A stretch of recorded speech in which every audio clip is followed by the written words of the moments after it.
Dear white friends, here's how to support BLM without making it about you. I think Black Lives Matter is the defining issue of our country, and I am willing to sacrifice everything I have, including my money and health, to address this. My ex-boyfriend, Max Scheller, told me recently. Max has dedicated the better part of his adult life to social justice organizing. A few weeks ago, he was arrested along with a few of our other white friends during a Black Lives Matter protest against the killing of Alton Sterling in Baton Rouge. The photo of him being held down by riot police, his head firmly pressed to concrete, began circulating on social media. While I worried for a moment whether Max's head was okay, I certainly didn't fear for his life. Max is white, and so far, police haven't killed white people at the same rate they have killed black people. Following his arrest, Max's white friends began to comment on the photo on Facebook and Instagram. One described him as a personal hero, another simply my hero. A couple others asked for bail money for Max and our other white friends who were arrested, without mentioning why they were arrested. None of these posts explicitly mention Alton Sterling and scarcely referenced Black Lives Matter. All of the updates I saw centered around Max, and hardly any acknowledged who he was in the streets fighting for and alongside black and brown people.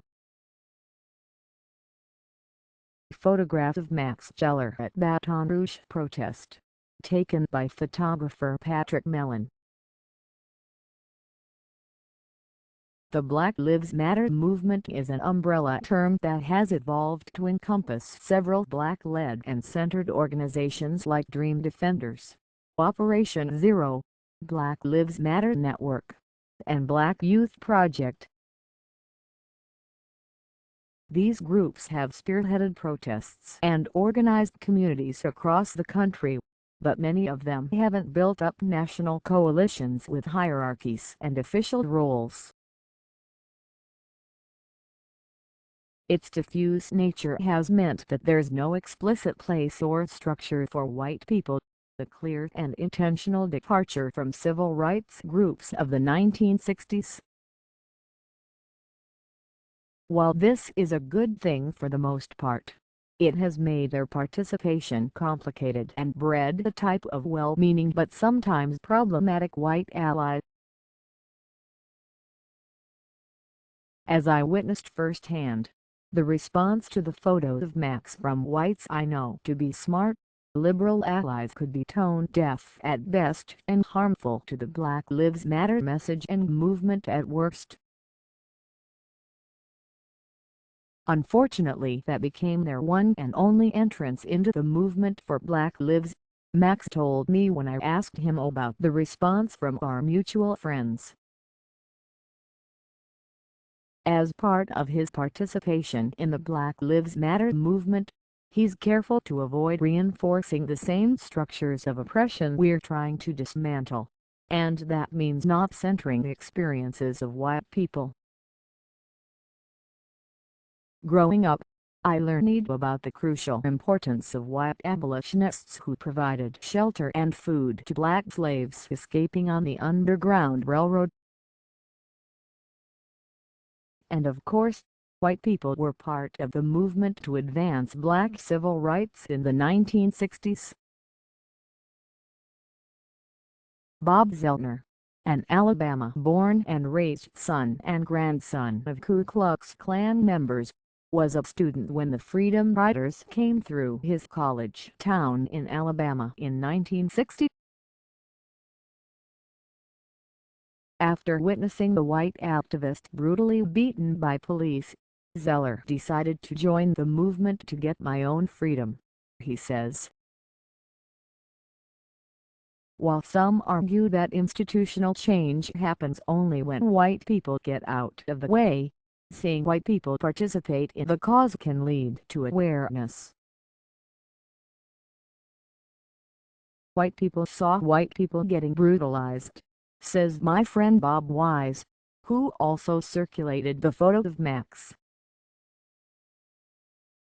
It likely took seeing a white person being assaulted to stir up the same fears and anxiety that black people have had to contend with on a daily basis for centuries, Bob says about his own impulse to share the photo.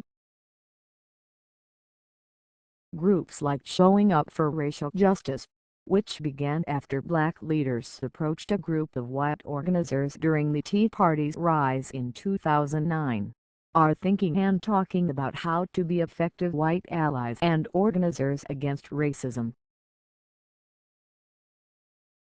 Their goal is to get millions of white people in the movement, says Andrew Willis Garkett, Copyright SURJ's regional resource organizer. We actually want to ask white people to step into that messiness and tension. When it comes to organizing, Garkett Copyright says that SURJ has developed relationships with black and brown-led organizations, but doesn't expect to be told what to do or say. But what qualifies as an ally, from black and white perspectives, isn't universal. I think the white person can only be a true ally if she works from the desire to dismantle white supremacy instead of merely being fueled by white guilt, says Katrina Bell Rogers, the communications manager of New Orleans chapters of BYP 100. Rogers is never under the assumption that if a white person identifies as an ally that they're invested in my well-being. Labels mean little, and if you're not working with us and taking our direction, you're not an ally, she says.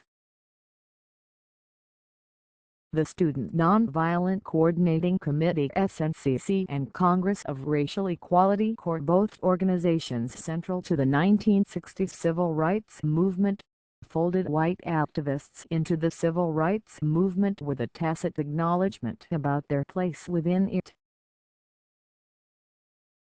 I always understood leadership was in the hands of young black people, says Zeltner, who joined SNCC in 1961.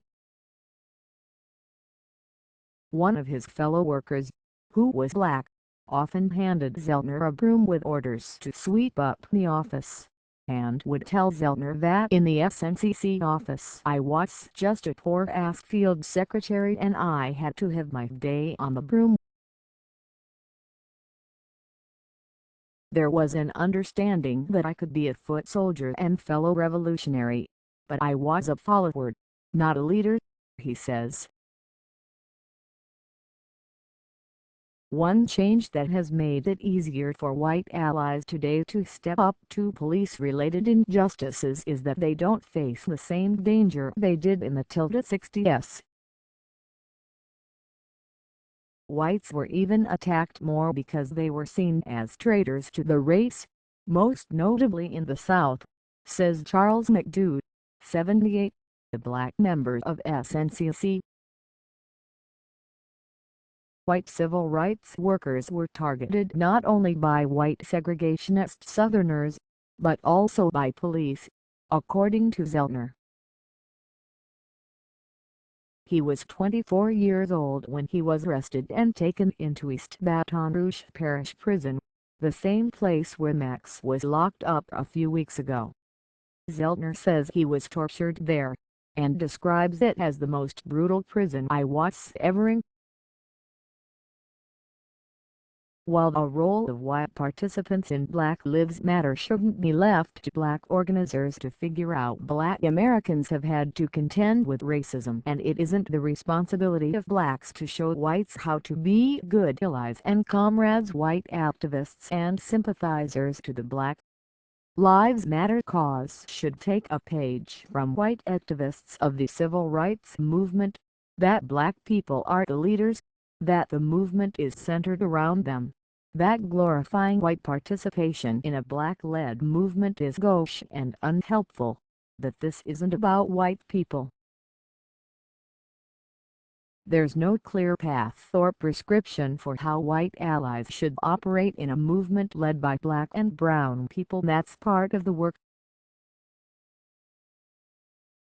But one refrain expressed among white activists is the idea that the freedom of white people, of all people, is tethered to ending injustices for people of color. Otherwise, we can't get totally free as white people, we can't get peace or rest, Garcat Copyright S says. One thing is for sure. It's the responsibility of whites interested in ending racism to sacrifice their comfort, ask questions, and take cues and orders from black people without relying on us to show you and tell you how. It's not the usual order of things, but it's the way forward. Correction: the previous version of this piece incorrectly named Showing Up for Racial Justice